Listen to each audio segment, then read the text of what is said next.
Hello student, मैं अभिषेक गुप्ता स्वागत करता हूं आपके अपने YouTube channel Abhishek classes for commerce में।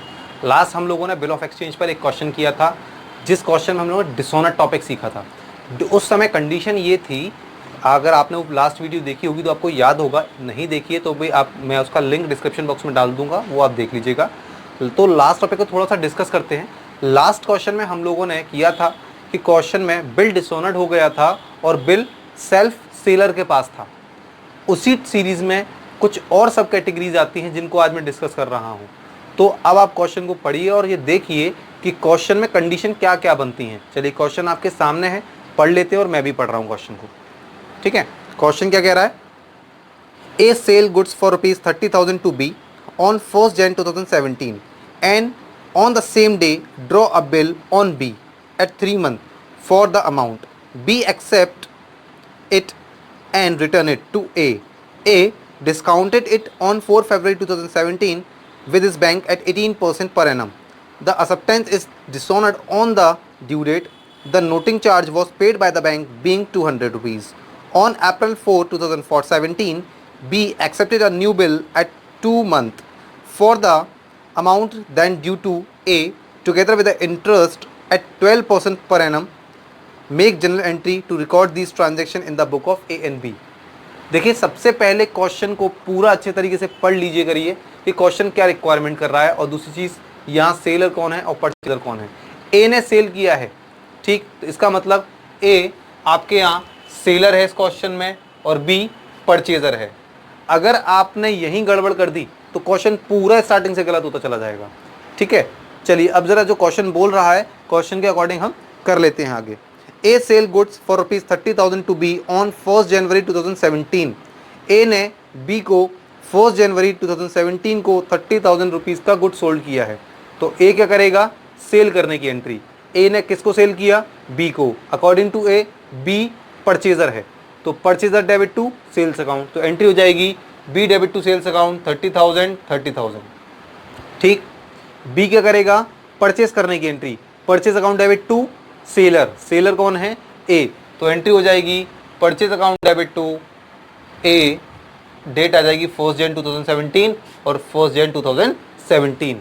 ऑन द सेम डे, उसी दिन, मतलब 1st January 2017 को ही बिल ड्रॉ किया गया और बी ने उसे रिटर्न कर दिया। इस कहानी को पढ़ने की समझने की जरूरत भी नहीं है, क्योंकि मैंने आपको बताया है जो बिल लिखता है एक्सेप्टेंस उसी को मिलती है, और बिल हमेशा सेलर लिखता है, और यहाँ सेलर ए है। तो ए के यहाँ ड्रॉ करने की कोई एंट्री नहीं होती बिल को, एक्सेप्टेंस रिसीव करने की एंट्री होती है। वो एंट्री होती है bill receivable account debit to purchaser.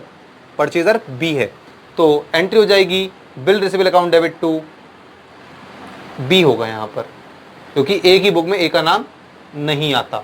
ठीक है, तो अब बी एंट्री क्या करेगा? एक्सेप्टेंस देने की एंट्री करेगा। बी ने किसको एक्सेप्टेंस दी? ए को, तो according to B A is the receiver, receiver is always debit, A debit to bills payables account. ठीक है, अब ए ने वो बिल 4 फरवरी 2017 को डिस्काउंटेड करा लिया बैंक से। बैंक से डिस्काउंटेड कराने का मतलब क्या होता है? ए बैंक के पास गया, बैंक को वो बिल दिया और उसके अगेंस्ट पेमेंट ले लिया विद डिस्काउंट। तो बिल डिस्काउंटेड कराने की सेलर के एंट्री मैंने आपको बताई है, वो एंट्री है bank account debit discount account debit to bill receivable account. तो देखिए, bank account debit discount allow account debit to bill receivable. Bill discounted कराने की परचेजर क्या क्या एंट्री होती है? बहुत टफ होती है, वो ये होती है नो एंट्री, कुछ होती ही नहीं है। क्यों? परचेजर को तो पता ही नहीं है कि सेलर ने उस बिल के साथ क्या किया है। कलेक्शन के लिए भेज दिया, एंड्रोज कर दिया, डिस्काउंटेड करा लिया, या अपने पास रखा है, परचेजर को पता ही नहीं है। परचेजर तो बिल को तब देखता है जब उसकी मैच्योरिटी डेट आ जाती है। ठीक है, तो बिल डिस्काउंटेड कराने की एंट्री, बिल था 30,000 का, अब डिस्काउंट का अमाउंट कितना आएगा? बिल ड्रॉ कब हुआ है? 1st जनवरी को। बिल था कितने का? 3 मंथ का। ध्यान दीजिएगा, 3 मंथ का बिल था, तो जनवरी से लेकर फरवरी, अगर देखें 1 महीने बाद ही डिस्काउंटेड करा लिया, तो 3 मंथ का जो था उसमें से 1 मंथ तो निकल चुका है। बिकॉज अगर ये जनवरी में ही करा लेता डिस्काउंट तो पूरे के पूरे 3 मंथ हो लेता मैं, लेकिन जनवरी से फरवरी में डिस्काउंट कराया 1 महीने बाद, तो बिल डिस्काउंटेड, मैंने डिस्काउंट निकालने के मैंने आपको फॉर्मूला बताया था, amount of bill multiply rate of discount divide by 100 multiply यहाँ 3 मंथ आने थे, लेकिन 1 मंथ के बाद डिस्काउंट कराया है, इसलिए यहाँ 2 मंथ आए, डिवाइड बाय 12। 2 से 12 काटोगे 6 टाइम, 6 से 18 काट दोगे 3 टाइम, 0 से 0 काट दो, 3 3 जा 900। ये आ गई डिस्काउंट की वैल्यू। ठीक, अब इस डिस्काउंट को इस 30,000 में से लेस कर लोगे तो आ जाएगी 29,100। क्लियर? ठीक है। अब आगे क्वेश्चन ने क्या कहा, the acceptance is dishonoured on the due date. जो बिल स्वीकार किया गया था, एक्सेप्ट किया गया था, वो डिसऑनर्ड हो गया ऑन द ड्यू डेट। अगर वो ड्यू डेट नहीं भी बोलता तो भी आप ड्यू डेट पे ही मानते, बिकॉज बिल का पेमेंट और बिल का डिसऑनर्ड ड्यू डेट पर ही होता है। बिल लिखा गया था 1 जन को, 3 मंथ का बिल है, तो 1 जन से 1 मार्च, 1 अप्रैल, 3 डेज और ऐड करेंगे, दैट्स मीन 4 अप्रैल डेट आ गई। सेलर क्या एंट्री करता है डिसऑनर्ड की, परचेजर डेबिट टू बिल जिसके पास हो। यहाँ बिल किसके पास है, बैंक के पास, बिकॉज बिल बैंक को डिस्काउंटेड करवा चुके हैं हम, तो एंट्री क्या आएगी, एक यहाँ B debit to bank account including noting charge. Noting charge कितना था 200, तो 30,200, 30,200। और on a same date 4 April को परचेजर करेगा bills payables account debit, noting charge account debit to seller. Bill कितने का था 30,000 का, नोटिंग चार्ज लगा 200 का, टोटल अभी ए को पेमेंट देना है 30,200। क्लियर? अब हमें इतना पता है, दोबारा बिल लिखने की बात हो रही है। On 4 April 2017 B accept a new bill at a 2 month. B ने नया बिल एक्सेप्ट कर लिया, इसका मतलब ए ने लिखा होगा तभी तो एक्सेप्ट किया उसने। तो दोबारा बिल जब लिखा जाता है, तो मैंने आपको पहले भी बताया था, कुछ सेलर ले या ना ले, इंटरेस्ट तो जरूर लेगा, चाहे वो कैश में ले या क्रेडिट में। अब इसने कैश में ली है या क्रेडिट में ली है, वो क्वेश्चन पढ़कर पता चलेगी। ठीक है। ऑन 4 अप्रैल, सेकंड पैरा की first line, on 4 April 2017 B accept a new bill at 2 month for the amount due to A together with interest 12% per annum.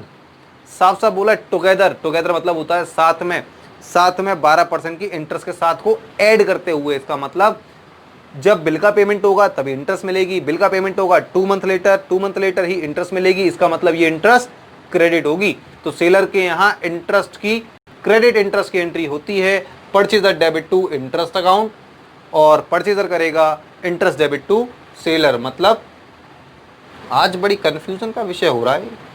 हाँ अब सही है, हो जाती है गलतियाँ।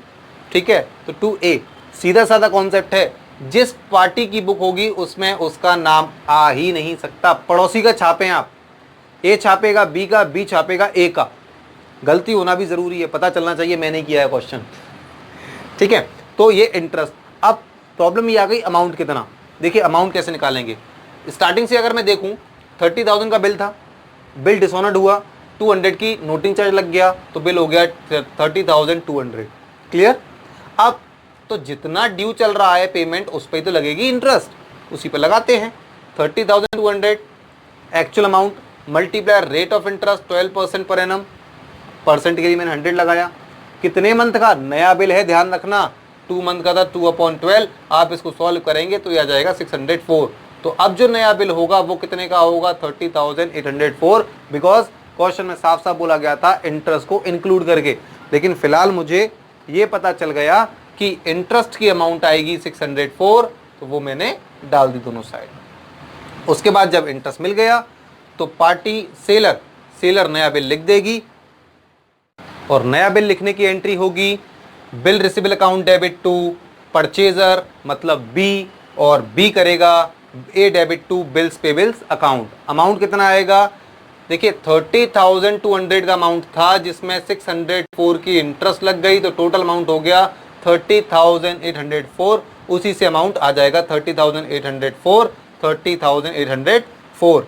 इसमें बिल पेमेंट की बात नहीं कही गई है, इसलिए हम बिल के पेमेंट की बात नहीं करेंगे। अगर बिल के पेमेंट की बात वो बोलता तो 2 महीने का बिल था, 4 अप्रैल से मैं 2 महीने आगे जाता, 4 अप्रैल से 4 मई, 4 जून और 3 दिन और जोड़ता, तो वो एंट्री आ जाती 7 जून की 2017 को। सेलर करता, उसकी एंट्री सेलर करता bank account debit to bill receivable, और परचेजर करता 7 जून को 2017 को bills pay bills account debit to bank और अमाउंट आ जाता 30,804 लेकिन फिलहाल इस क्वेश्चन में रिक्वायरमेंट पेमेंट की बात नहीं कही गई है, तो इसलिए मैं नहीं कर सकता। जितना क्वेश्चन में कहा गया है उतना ही करना है। और मोस्ट इंपॉर्टेंट चीज, इसका फॉर्मेट, फर्स्ट वीडियो में मैंने आपको पूरा फॉर्मेट क्लियरली समझाया था। मेरे पास इनफ स्पेस नहीं होता, इसलिए मैं फॉर्मेट को ड्रॉ नहीं कर पाता हूं। ये मेरी प्रॉब्लम है क्योंकि मेरे पास इनफ स्पेस नहीं है। लेकिन आपको पूरा फॉर्मेट में ही बनाना है। अगर आपने एज इट इज छाप दिया तो मार्क्स कटेंगे इस चीज़ के लिए। तो इसलिए ध्यान रखिए, फॉर्मेट बनाना बहुत ज़रूरी है। मैंने फर्स्ट वीडियो में पूरा फॉर्मेट पूरा क्लियरली समझाया है, तो आप उसको एक बार देखिए। फिर भी कोई दिक्कत आती तो आप मुझसे कंसल्ट कर लीजिए। मैं एक बार आपको नरेशन और समझा देता हूँ। देखिए बहुत सिंपल होती है। बीइंग गुड्स सोल्ड, सेल करने की entry. Being goods purchase, purchase करने की entry. Being acceptance receive, acceptance receive करने की entry. Being acceptance given, acceptance given करने की entry. Bill discounted from bank, यहाँ तो आती ही नहीं है। Being bill dishonoured and noting charge paid by the bank. Being bill dishonoured and noting charge paid. Interest credit की theory. Being credit interest due, being credit interest due. Being new acceptance receive, being new acceptance given. जिस case की वो entry है बस उसके आगे being लगा दीजिए और उसको थर्ड फॉर्म में कन्वर्ट कर दीजिए, आपकी नरेशन बन जाएगी। नरेशन बनाने में भी कोई ज़्यादा खास प्रॉब्लम नहीं होनी चाहिए। ठीक है, तो ये था आज का क्वेश्चन। हमने अब तक डिसऑनर्ड के 2 क्वेश्चन कर लिए, जिसमें फर्स्ट क्वेश्चन था जिसमें बिल सेल्फ सेलर के पास था। आज हमने जो क्वेश्चन किया है जिसमें बिल हमने डिस्काउंटेड करा लिया है। अगली और कोई कंडीशन जो होगी वो मैं आपके लिए लेकर आऊँगा। तब तक हमारी वीडियोज़ को देखते रहिए, पढ़ते रहिए और शेयर ज़्यादा से ज़्यादा करते रहिए। Thank you so much.